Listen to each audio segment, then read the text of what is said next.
O Novo Mundo tremeu ao receber a luta entre os Supernovas e os Yonkous. Uma luta que não só representa o embate entre gerações, como também aproxima os vencedores de se tornarem o próximo rei dos piratas.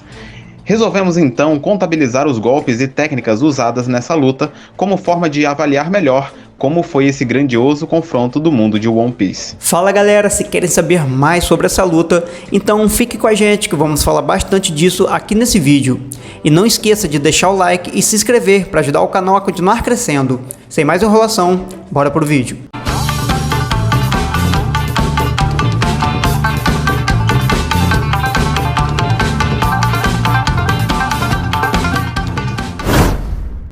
Mas antes de levantarmos qualquer tipo de dado, vamos antes fazer algumas observações a respeito dos critérios que nós utilizamos para fazer a análise desse confronto. Observação número 1. Técnicas que envolvem rajadas de golpes como o Gatling Gun do Ruffy e as flechas do Kid foram consideradas como técnica única. Observação número 2. Técnicas do exército de Homies da Big Mom não foram contabilizadas. Observação número 3. Ataques que acertaram a sucata do Kid foram considerados esquivas. Observação número 4. Clashes que empataram foram considerados golpes errados mais golpes defendidos. Observação número 5. Os ataques causados por Basil Hawks a Eustace Kid não foram contabilizados. Observação número 6. Os resgates que Zoro, Ruffy e Law realizaram foram considerados como esquiva. Observação número 7. Os golpes contra os Homies da Big Mom não foram contabilizados. Observação número 8. A caixa que Kid prendeu Zeus não foi contabilizada. Observação número 9. Interrupções e interferências de terceiros nos confrontos não serão consideradas. Observação número 10. Todo o conteúdo deste vídeo foi de uma análise feita entre os capítulos 1000 até 1043, onde o narrador decreta Kaido como vencedor do topo do domo. Observação número 11. Este é um levantamento baseado apenas no mangá. Vamos falar especificamente de cada um dos participantes da luta dos Supernovas contra os Yonkous, começando pelo Killer, o imediato do bando dos Piratas Kid. Dentre os Supernovas presentes no topo do domo, o imediato dos Piratas Kid é o personagem que menos foi abordado até agora na obra. Com o visual e personalidade cativantes, Killer foi um personagem que menos participou do topo do domo, mas ele demonstrou uma força que não deixou a desejar durante a batalha. E vamos explicar o porquê. Ele recebeu 2 golpes durante a luta, sendo um deles a Indra de Big Mom. Mas apesar da força do golpe da Imperatriz, Killer não parecia estar nem mesmo perto de ser derrotado. Além disso, Killer não recebeu nenhum tratamento externo durante a guerra. Ele foi essencial para tirar Napoleão do jogo, para que o plano de jogar Big Mom no mar pudesse dar certo. O assassino acrobata usou no total 3 golpes contra Kaido, e o capitão dos Piratas das Feras não pôde desviar de nenhum dos 3, tendo então 100% de aproveitamento de acerto em seus oponentes.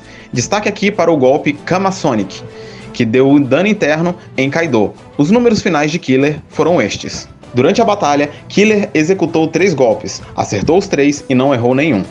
Ele se esquivou 3 vezes, recebeu 2 ataques em cheio e defendeu 1.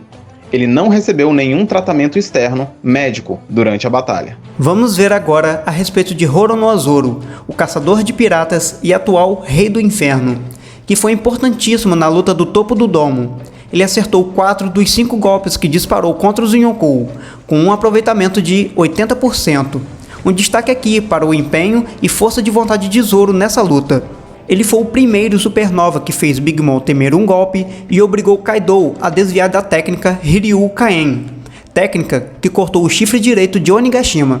Nessa luta, Zoro usou pela primeira vez a técnica de cortar fogo, que ele assimilou de Kinemon, podendo então cortar até mesmo o Bottle Breath de Kaido e Prometheus de Big Mom. Roronoa-Zoro foi crucial para salvar Ruffy e os outros diversas vezes, tendo bastante destaque na retaguarda defensiva, sendo ele o segundo que mais defendeu golpes dos Yonkou. De 9 golpes que vieram em sua direção, Zoro defendeu 4, e vale destacar que Zoro foi o único que tentou parar o Hakai, golpe combinado de Big Mom e Kaido. E nessa cena, ele consegue ganhar alguns segundos para que os outros novatos pudessem fugir.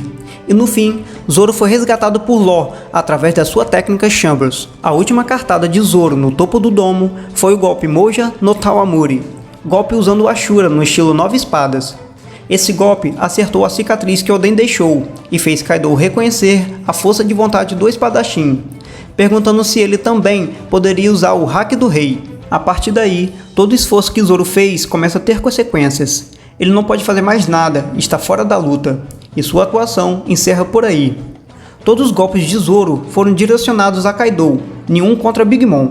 Zoro é o supernova que mais recebeu tratamento médico durante a guerra, sendo eles um tratamento parcial de Sandy, um tratamento de Chopper e o grande adendo ao Elixir dos Minks, que recupera toda a força de alguém. Mas depois isso volta como uma dor que representa o dobro do dano anterior, se agravando em um efeito colateral posterior. Entretanto, vamos contar aqui apenas 2 tratamentos recebidos pelo espadachim. Em suma, essas são as estatísticas de Zoro na guerra. Golpes 5, acertados 4, errados 1, esquivas 3, recebidos 2 e defendidos 4. Tratamento externo 2.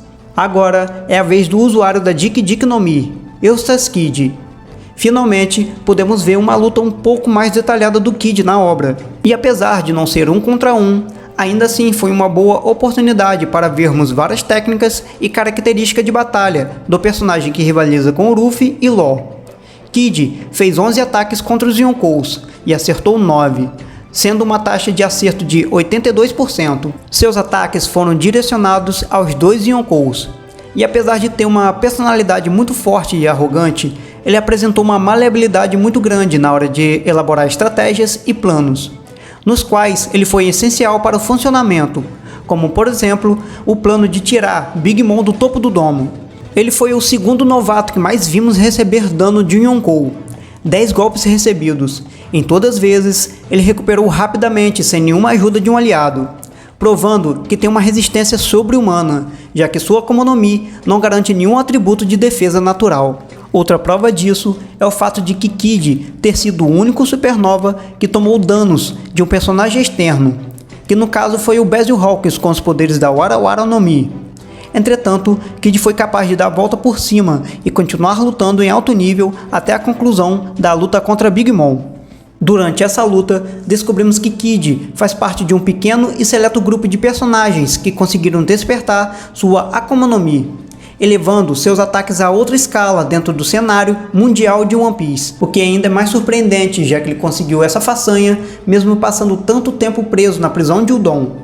Ele mostrou versatilidade, atuando tanto como na linha de frente quanto como um suporte, e conseguindo bons feitos nos 2 aspectos. Após derrotar Big Mom, assim como Law, Kid não perdeu a consciência como Luffy e Zoro, e ainda por cima cogitava em ir até o topo do domo ajudar na luta contra Kaido, além de não ter hesitado até o último segundo contra Big Mom, sem ceder para o Soulpocus, provando então sua resiliência e determinação absurda. Kid então tirou a última carta da manga no último instante, um canhão de eletromagnetismo que dispara o Diamantine Punk, conseguindo utilizar o ataque por 2 vezes consecutivas. Kid não ficou inconsciente após a vitória contra Mama, mas estava visivelmente muito machucado. Ele também não recebeu nenhum tratamento médico externo durante a luta. Esses foram os dados que recolhemos dele.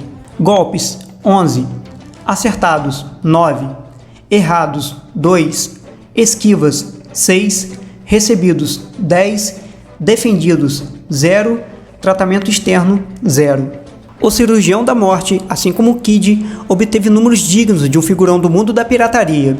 Sempre estrategista e calmo, logo de cara vemos que ele provou que tem uma precisão de um cirurgião, acertando 11 dos 11 golpes dados, com maior aproveitamento dos supernovas.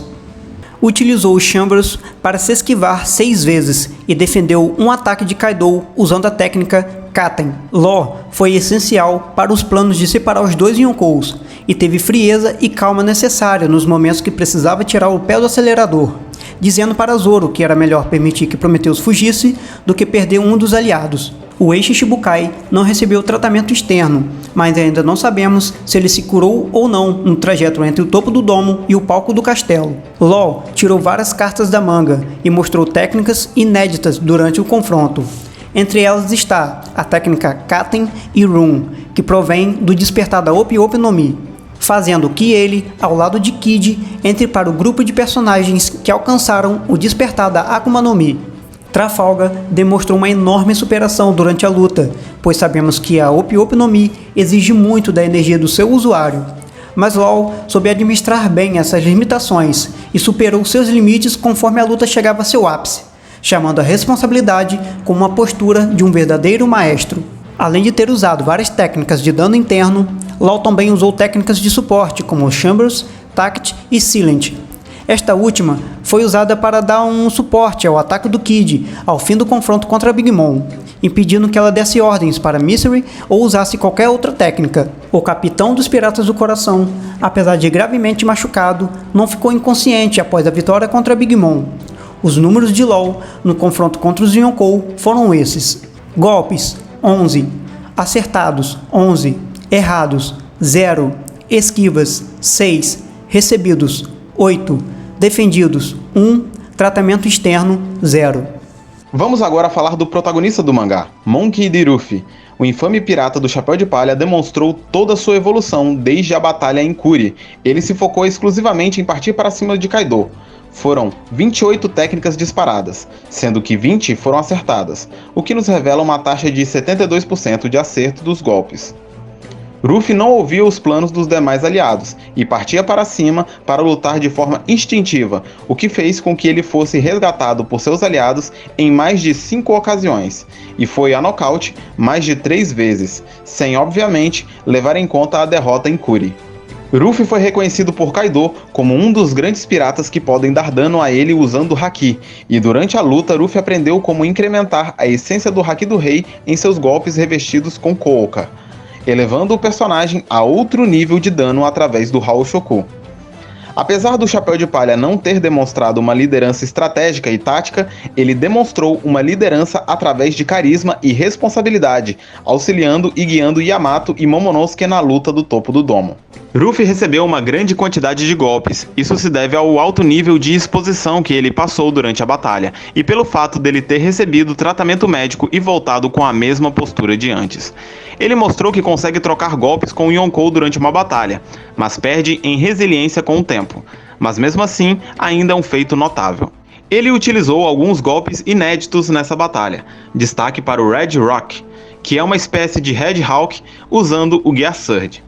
Aparentemente, Luffy agora consegue permanecer um pouco mais em seu Gear Force, além de conseguir transitar mais facilmente entre Boundman e Snakeman. Kaido, em certo momento, chora e se lamenta por Luffy não ser o Joy Boy que irá derrotá-lo. Isso se deve ao enorme potencial que Luffy provou durante a batalha. Luffy luta sozinho contra Kaido, e isso repercute em sua eventual derrota, que teve interferência do líder da CP0. Bem, vamos dar uma olhada agora em todos os dados que recolhemos a respeito do Luffy na Batalha do Topo do Domo. Durante a Batalha do Topo do Domo contra Kaido, Luffy disparou 28 técnicas, acertou 20 e errou 6. Essas duas que ficam faltando são a respeito de clashes empatados, que contam como golpes executados, e golpes defendidos. Luffy desviou 4 vezes, recebeu 14 vezes o dano e defendeu 7 golpes. Luffy teve apenas um tratamento médico externo durante a batalha. Bem, vamos falar agora dos dois oponentes Yonkous, começando pela Big Mom. A Imperatriz Pirata Charlotte Lilin participou da luta de forma ativa desde o início dos confrontos no topo do domo até os confrontos dentro do domo. Com uma autoconfiança extraordinária e com poderes aterrorizantes, Big Mom causou muito dano aos supernovas, principalmente a Law e Kid. O mais surpreendente aqui é que ela praticamente não recebeu golpes no topo do domo, obrigando os supernovas a bolar uma estratégia para afastar os dois Yonkous para levantar uma mínima possibilidade de vitória. Big Mom é afastada do topo, mas já dentro do castelo ela derrota facilmente Uchi e Page One. Após Zoro não ter mais condições de batalha e Killer ser obrigado a enfrentar Basil Hawks, Law propõe a Kid uma aliança para derrotar Big Mom. Mas ainda assim, Big Mom se mantém de pé, em vantagem na luta. Até mesmo quando Kid e Law demonstram suas habilidades do despertar da Akuma no Mi, Big Mom continua forte e em vantagem na luta, tirando cada vez mais cartas da manga, como por exemplo sua regeneração ao dar vida aos seus ossos e sua técnica final chamada Misery, onde ocorre a fusão entre 3 dos seus principais homies. Após o golpe final de Laoui Kid, ela é arremessada para bem longe de Onigashima e apesar do narrador ter dito que ela foi derrotada, não sabemos se ela está morta, inconsciente ou se a derrota foi apenas por ter sido afastada do campo de batalha. Vamos ver agora os números da velha maluca nessa batalha de Wano. Big Mom disparou 22 golpes contra os Supernovas, acertou 16 e errou 4. Esses dois que ficam faltando, como vocês já sabem, são de clashes que empataram. Ela se esquivou 0 vezes, ela recebeu 12 golpes e ela defendeu 2 golpes. Vale lembrar que ela não recebeu nenhum tratamento médico externo durante a batalha. E o mais surpreendente sempre fica pro final. Kaido, o capitão dos Piratas das Feras, teve os holofotes voltados para ele como principal oponente do arco. Kaido já havia lutado contra os Bainhas Vermelhas antes de enfrentar os Supernovas, e depois da eventual queda de Ruffy, ele enfrenta Yamato, e até mesmo chega a descer para dentro do domo, onde derrota e empala Kinemon. Ele faz isso tudo enquanto usa seus poderes para transportar toda a ilha com suas chamas, provando que está em um nível totalmente diferente e que é simplesmente uma besta imparável. Durante a luta, Kaido demonstrou vários artifícios de batalha. Seu modo dragão lhe permite controlar elementos como fogo, vento e eletricidade. Em sua forma híbrida, ele se dispõe da totalidade do seu poder ofensivo de ataque corporal. Não podemos esquecer também que ele é um perito em haki do armamento e da observação também, ambos avançados. Vale lembrar que ele usa o Shuron Hake, que são por volta de 7 modos bêbados, onde ele se torna ainda mais imprevisível e aumenta sua média de acertos contra Ruffy. Kaido consegue utilizar uma técnica altamente rara em One Piece, onde você pode imbuir o Haki do Rei nos golpes que possuem Haki do armamento. Nesse mesmo arco, Ruffy e Big Mom também conseguiram utilizar esse poder. Kaido se sente mal pelo líder da CP0 ter se intrometido em sua luta contra Ruffy e contra-ataca o oficial do governo que ainda não foi visto depois dessa cena. Vemos então a declaração do narrador dizendo que Kaido derrotou Ruffy no topo do domo. Mesmo com Ruffy despertando sua fruta, Kaido continuou a batalha em altíssimo nível, mas aqui nessa análise iremos contar apenas o desempenho dos dois até a eventual derrota de Ruffy declarada pelo narrador. Então vamos agora aos impressionantes números de Kaido nessa batalha. Vale lembrar que estamos contabilizando apenas golpes utilizados contra os Supernovas. Não estamos contabilizando a luta contra os Bainhas Vermelhas nem contra Yamato. Vamos começar então. Os golpes que Kaido disparou contra os Supernovas foram 33, acertou 16 e errou 13. Os outros vieram de clashes que empataram. Esquiva, ele se esquivou 4 vezes, ele recebeu 25 golpes, ele defendeu 6 golpes e não teve nenhum tratamento médico externo durante a batalha. Bem, e depois das informações vistas nesse vídeo, fica bem claro que nenhum Chapéu de Palha jamais participou antes de uma batalha de tão alto nível e de tanta intensidade na obra. E aí pessoal, o que acharam desse tipo de vídeo? Gostaram? Discordaram de alguma coisa? Se sim, deixem nos comentários, pois lemos e respondemos todos. E o mais importante é debater de uma forma saudável sobre One Piece. Se você curtiu, deixa aquele like e se inscreve no canal para motivar a gente a trazer mais vídeos para vocês. E nunca se esqueçam, One Piece não se lê, One Piece se estuda. Valeu!